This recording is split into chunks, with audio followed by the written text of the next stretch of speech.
मार्च का महीना अभी शुरू ही हुआ है, लेकिन गर्मी अभी से लगने लगी। दिन पर दिन मौसम बदलते जा रहा है। पहले मार्च के महीने में तो स्वेटर भी नहीं उतरते थे, और अब मार्च के महीने में ये तपती धूप निकल रही है।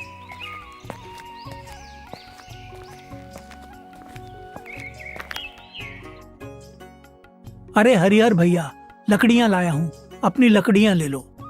लकड़ियां तो मैं ले लूंगा, पर अभी मुझे ज्यादा लकड़ियों की जरूरत नहीं है। एक काम करो, तुम मुझे इनमें से आधी लकड़ियां ही दे दो। क्यों हरिहर भैया, आप तो हमेशा मुझसे पूरा लकड़ियों का बंडल खरीदते हो, फिर आज आप आधी लकड़ियां ही क्यों ले रहे हो? क्या बताऊं चंदन भाई, अब तुम्हें तो पता है कि लकड़ियों से ज्यादा लोगों ने प्लास्टिक यूज करना शुरू कर दिया है। अब लोग लकड़ियों की जगह ज्यादातर प्लास्टिक से बनी हुई चीजों का ही इस्तेमाल करते हैं। इस वजह से बाजार में लकड़ियों की बिक्री कम हो गई है। पहले लोग लकड़ियों से कुर्सियां और मेज बनवाया करते थे, और अब इन सब की जगह प्लास्टिक ने ले ली है। हाँ, ये बात तो तुम सही कह रहे हो हरिहर भैया। शहर के हर घर में लकड़ी का कोई सामान मिले या ना मिले, लेकिन प्लास्टिक का सामान तो जरूर मिलेगा। भैया, क्या थोड़ा सा पानी मिल जाएगा? बहुत गर्मी सी लग रही है। क्यों नहीं, तुम रुको, मैं अभी देता हूं।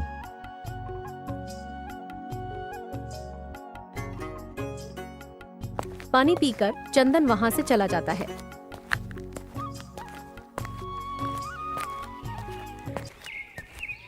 अब ये बाकी की बची लकड़ियां भी बेच दूं, फिर घर को निकल जाऊंगा। लकड़ियां बेचकर चंदन घर को निकल पड़ता है।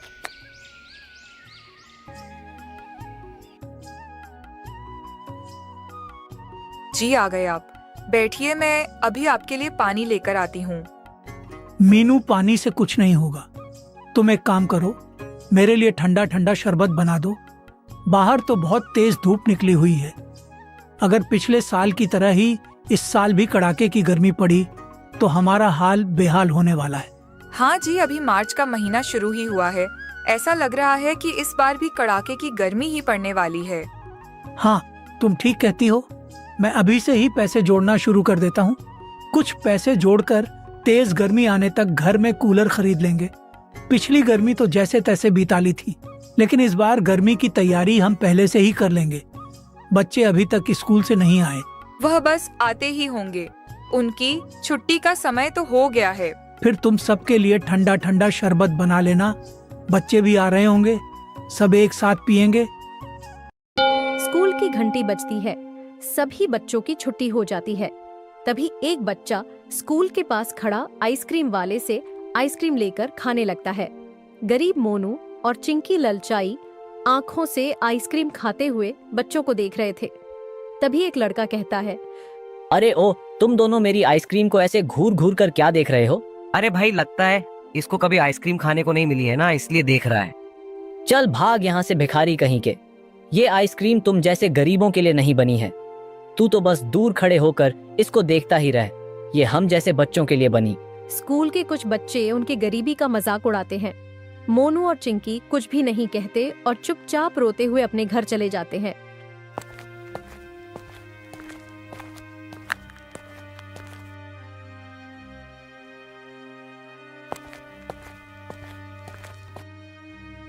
माँ, हम इतनी गरीब क्यों हैं? आपको पता है मेरे सभी दोस्तों के घर में एयर कंडीशनर और एसी हैं। एक हम फटीचर है, जो कि हमारे घर में कुछ भी नहीं, एक फ्रिज तक नहीं।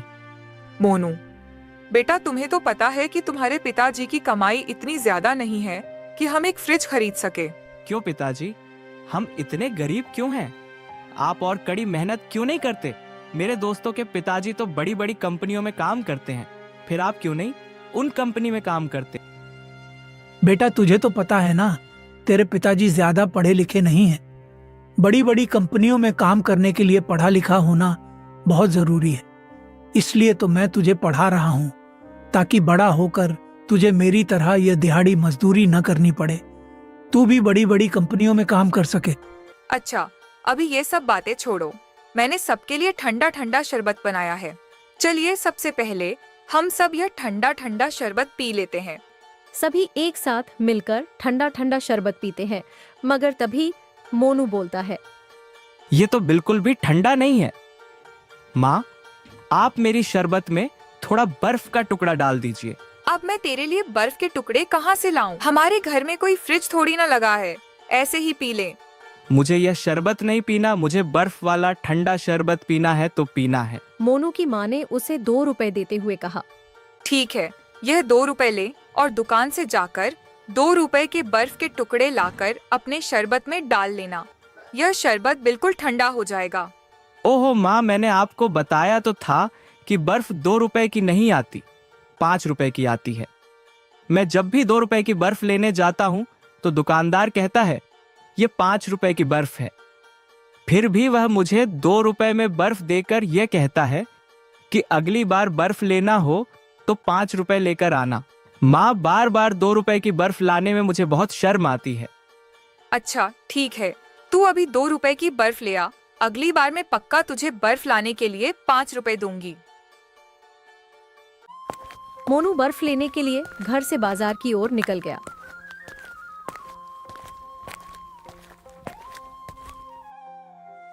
तू फिर आ गया 2 रुपए लेकर।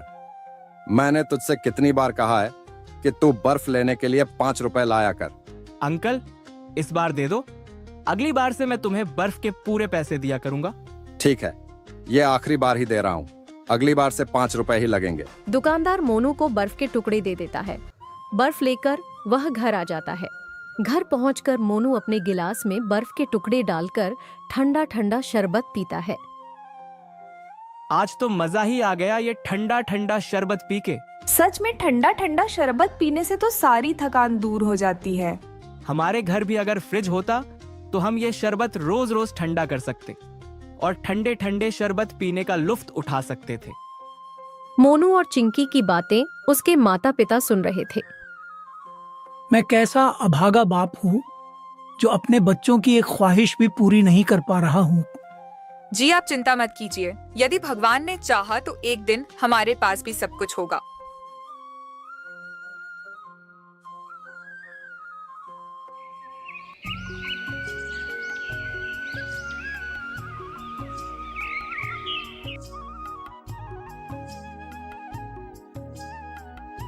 अच्छा बिंदिया, तो मैं काम के लिए निकलता हूँ। बच्चों, तुम भी जल्दी तैयार होकर स्कूल के लिए निकल जाओ।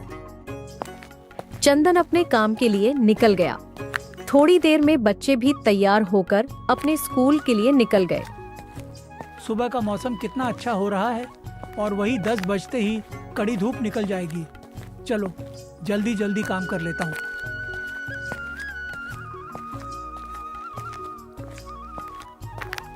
स्कूल की छुट्टी होते ही बच्चे घर आ जाते हैं।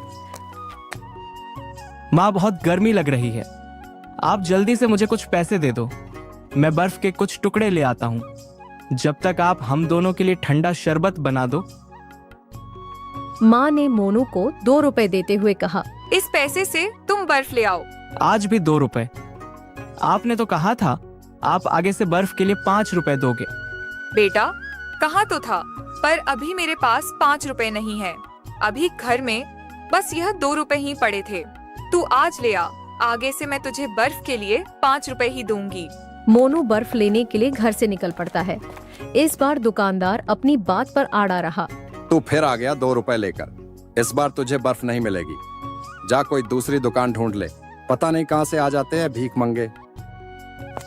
मोनू ने सारा बाजार छान मारा, मगर 2 रुपए की बर्फ कहीं नहीं मिली। अंत में उसे खाली हाथ वापस घर लौटना पड़ा। बिंदिया मोनू को खाली हाथ देखकर कहती है। क्या हुआ बेटा, बर्फ नहीं मिली क्या?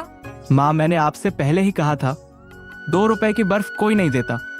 मोनू बेटा, तू चिंता मत कर, मैं तेरी पड़ोस वाली आंटी से पूछ कर आती हूँ, फिर हम सब मिलकर बर्फ का ठंडा पानी पिएंगे। मोनू भी अपनी माँ के पीछे पीछे चला जाता है। सरला बहन, थोड़ी सी बर्फ मिल जाएगी, आज गर्मी बहुत है और बच्चे ठंडा पानी पीने की जिद कर रहे हैं। अरे तेरा तो हर रोज का काम है बर्फ मांगना। हमारे फ्रिज का बिजली का बिल भी आता है, तुम्हारे घर फ्रिज नहीं है तो हम क्या करें? मोनू अपनी माँ के पीछे खड़े होकर सारी बातें सुन रहा था। अगले दिन मोनू की माँ और बहन घर की बाहर बैठे हुए थे। तभी गली में रिक्शा पर लगा एक फ्रिज आता है। उसे देख मोनू की बहन कहती है, लो, एक और उसी का फ्रिज आ गया। अपनी बहन की बात सुनकर मोनू बाहर की तरफ चल पड़ा।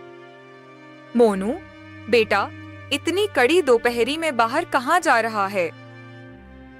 मगर मोनू ने कोई जवाब नहीं दिया।